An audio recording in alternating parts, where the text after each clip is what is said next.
నమస్తే, welcome to our channel. నేను మీ సిరి. ఈ రోజు మనతో పాటు ఉన్నారు ప్రముఖ పొలిటికల్ అనలిస్ట్ తుంగ లక్ష్మీనారాయణ గారు. నమస్కారం సార్. నమస్తే అమ్మ. సార్, మీరు ఇప్పుడు చూస్తున్నట్టయితే మన ఆ, పూతలపట్టు ఎమ్మెల్యే ఎంఎస్ బాబు అయితే విమర్శలు చేయడం జరుగుతుంది జగన్ గారి పైన. అంటే ఏపీ ముఖ్యమంత్రి జగన్ గారి మీద అయితే విమర్శలు చేస్తున్నారు. సో అసలు ఏంటి సార్ ఆ కామెంట్స్ ఏంటి, మనం ఎలా చూడాలండి? ప్రసార మాధ్యమాల్లో వార్తలు చూశాను. పూతలపట్టు శాసనసభ్యుడు ఎంఎస్ బాబు గారు జగన్మోహన్ రెడ్డి గారిని కలిసినట్టుగా, దాని తర్వాత ఆయన బహిరంగంగా కూడా వ్యాఖ్య చేసినట్టుగా వార్తలు వచ్చినాయి. Right sir. ఒక ఎస్సీ నియోజకవర్గానికి ప్రాతినిధ్యం వహిస్తున్నటువంటి తాను తన నియోజకవర్గ అభివృద్ధికి కృషి చేశాను. ఆయన వైఎస్ఆర్సిపి అధ్యక్షులు ముఖ్యమంత్రి గారు రానున్నటువంటి ఎన్నికల్లో పోటీ చేసే అవకాశం లేదు అనేటువంటి అభిప్రాయం వెల్లడించారు. అది సరైనటువంటిది కాదు. నేను పార్టీ నాయకులు చెప్పినటువంటి అభిప్రాయాలు, ఆదేశాల మేరకే నడుచుకున్నాను. మరి నా మీద ప్రజల్లో ఎందుకు వ్యతిరేకత వస్తుంది రైట్ సార్. అన్న ఒక అసంతృప్తి వ్యక్తం చేసినట్టుగా వార్తలు వచ్చినాయి. అవును సార్. వాస్తవానికి శాసనసభ్యులు వాళ్ళ యొక్క పరిధి వాళ్ళ నియోజకవర్గం వరకే. ఆంధ్రప్రదేశ్లో 175 స్థానాలు ఉన్నాయి. పూతలపట్టు నియోజకవర్గం ఒక నియోజకవర్గం.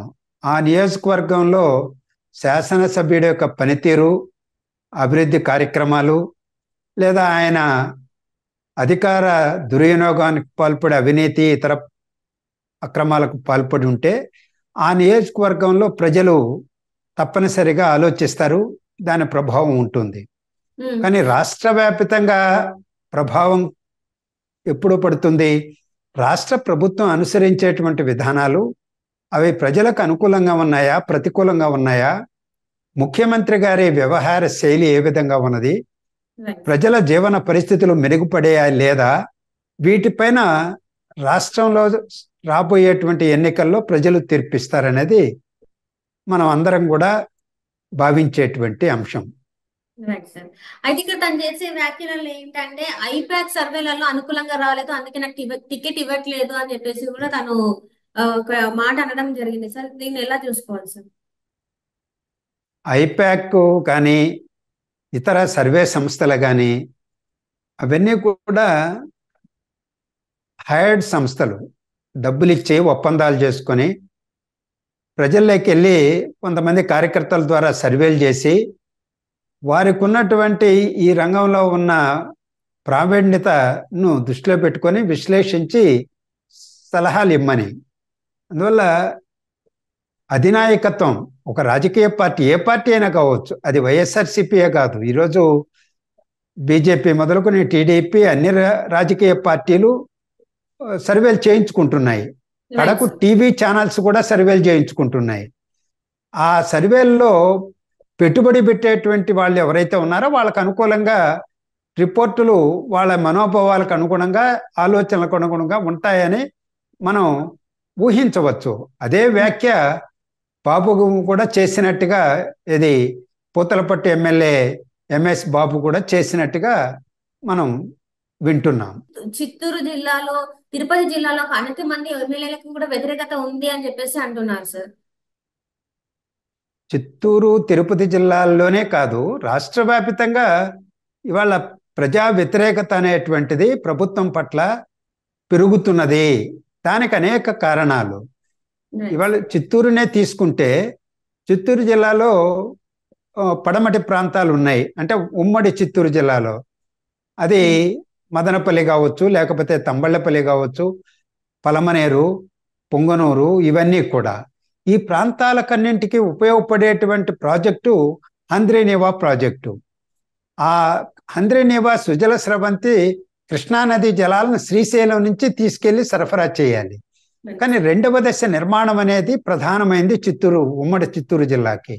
ఆ నిర్మాణ పనులు ఏమీ చేయలేదు. మొత్తంగా ఆ ప్రాజెక్ట్ నిర్మాణానికి 500 కూడా గడిచిన 4-5 సంవత్సరాలుగా ఖర్చు పెట్టలేదు. ఇక నీళ్లు ఎలా పోతాయి? పడమటి ప్రాంతాలన్నీ కూడా కరువు పీడిత ప్రాంతాలు.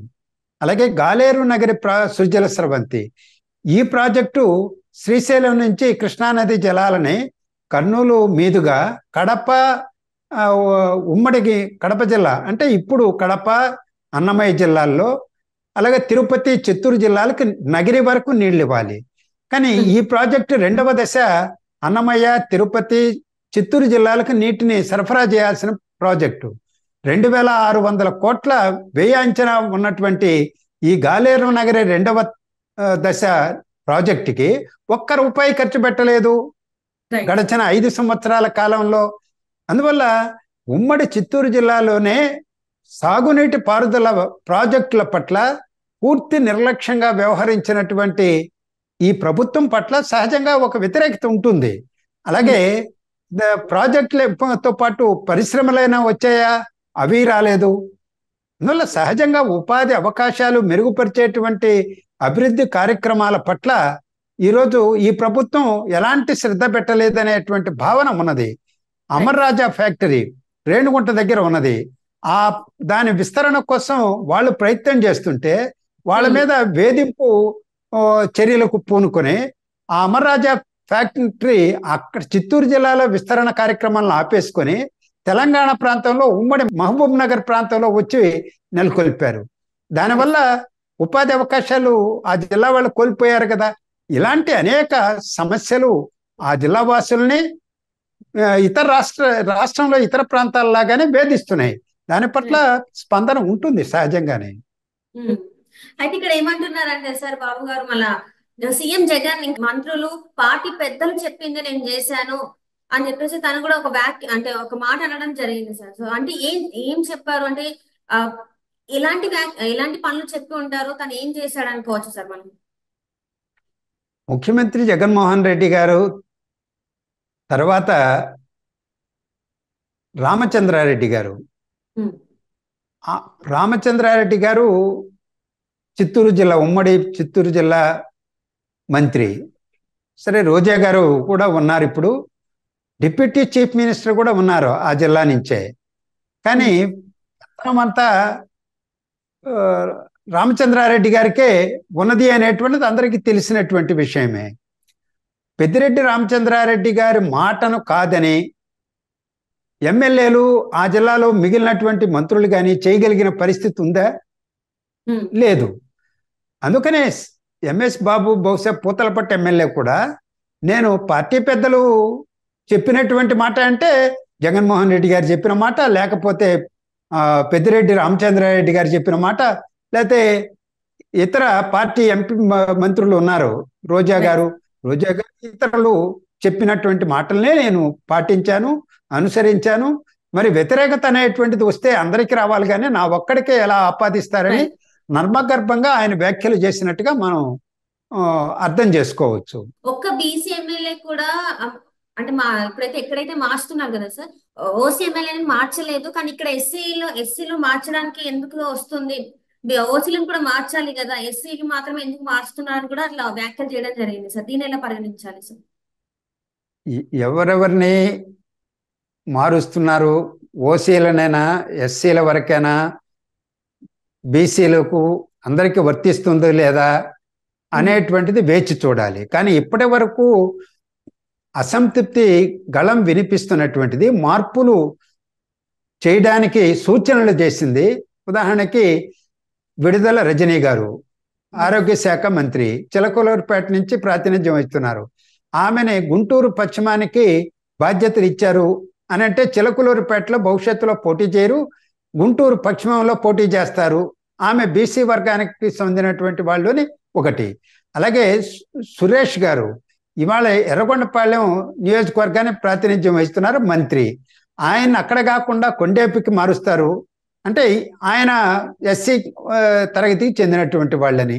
ఇలా టార్గెట్ చేసింది చెబుతున్నదంతా కూడా ఎస్సీ బీసీ తరగతులకు చెందినటువంటి వాళ్ళనే నియోజకవర్గాలు మార్చే ప్రయత్నాలు జరుగుతున్నాయి. కానీ ఎందుకు బలమైనటువంటి కులాలుగా ఉన్నటువంటి ఓసీ కులాలకు సంబంధించినటువంటి వాళ్ళ ప్రస్తావన రావడం లేదు అని. బహుశా భవిష్యత్తులో చేస్తారేమో, తెలియదు మనకి. వాళ్ళ అధ్యయన రిపోర్ట్లు ఏ విధంగా ఉన్నాయేమో. కానీ బలమైనటువంటి వాళ్ళంటే ఈరోజు జగన్మోహన్ రెడ్డి గారు మారాడు కదా, ఆయనే కదా ముఖ్యమంత్రి, ఆయనే నేతృత్వం కదా పార్టీ. మరి పెద్దిరెడ్డి రామచంద్రారెడ్డి గారు లాంటి వాళ్ళని ఆయన ఉద్దేశంలో మార్చాలని ఆయన కోరుకుంటున్నాడా? మరి అలాంటి బలమైనటువంటి నాయకుల్ని, ఆ పార్టీలో అభ్యర్థుల్ని కూడా ఇంకా 10 మందికి ధన సహాయం చేసి గెలిపించుకోవడానికి ప్రయత్నం చేసేటువంటి స్థాయి కలిగినటువంటి వాళ్ళని మార్చగలరా? వాళ్ళే ఇతరులకి ఆధారపడినటువంటి వాళ్ళు ఉన్నారు. అందువల్ల ఏ విధంగా ఏవి మార్పులు చేర్పులు జరుగుతాయనేది వేచి చూడాలి. ఇలాంటి భావన అయితే ఒకటి ఇప్పటి వరకు ఆ పార్టీలో ఒక గందరగోళానికి దారితీస్తున్న మాట వాస్తవం. Right sir, right. Thank you so much sir. మీరు మాతో పాటు జూమ్ కాల్ లో వచ్చినందుకు మీకు ధన్యవాదాలు.